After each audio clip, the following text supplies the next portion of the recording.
জুলাই ঘোষণাপত্র ছাড়া আমাদের জুলাই অসম্পূর্ণ। আমরা যদি জুলাই ঘোষণাপত্র নিতে না পারি, তাহলে আমাদেরকে সন্ত্রাসী আখ্যা দেওয়া হবে, আমাদেরকে জঙ্গি আখ্যা দেওয়া হবে, বলবে যে এটা রাষ্ট্রের বিরুদ্ধে গিয়ে আমরা কাজ করছি।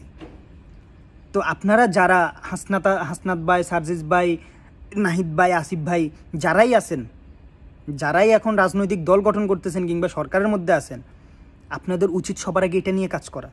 আপনারা নিজের দলকে দাঁড়া করানোর জন্য, নিজের দলের ভালোর জন্য, নিজের দল ক্ষমতায় নিয়ে যাওয়ার জন্য আপনারা কাজ করতেছেন।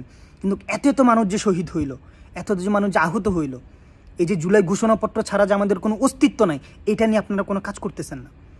আপনারা এখন পর্যন্ত শক্তভাবে মাঠে নামছেন, আপনারা নামেন নাই। আপনারা নামবেন কখন জানেন?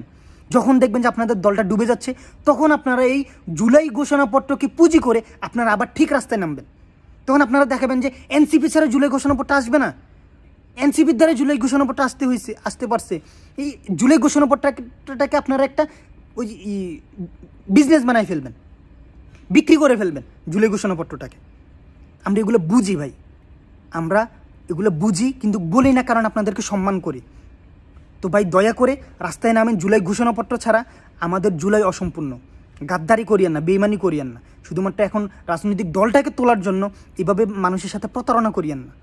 আজ পর্যন্ত যারাই প্রতারণা করছে কেউ টিকে থাকতে পারে নাই। ইতিহাস পইরা দেখেন, বেশি দূরে যাইতে হবে না, এই গত বছর হাসিনার পতনের কথাই মনে কইরা দেখেন।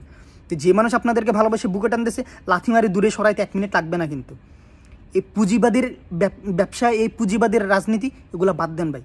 মন থেকে দল করেন, রাজনীতি করেন, কোনো সমস্যা নাই। জুলাই ঘোষণাপত্র নিয়ে কোনো ব্যবসা করেন না, জুলাই ঘোষণাপত্র নিয়ে কোনো রাজনীতি করিয়েন না।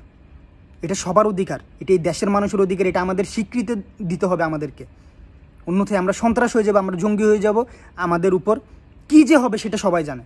তাই জুলাই ঘোষণাপত্রের জন্য আমাদের সকলকে ঐক্যবদ্ধ হয়ে একসাথে হয়ে কাজ করা দরকার।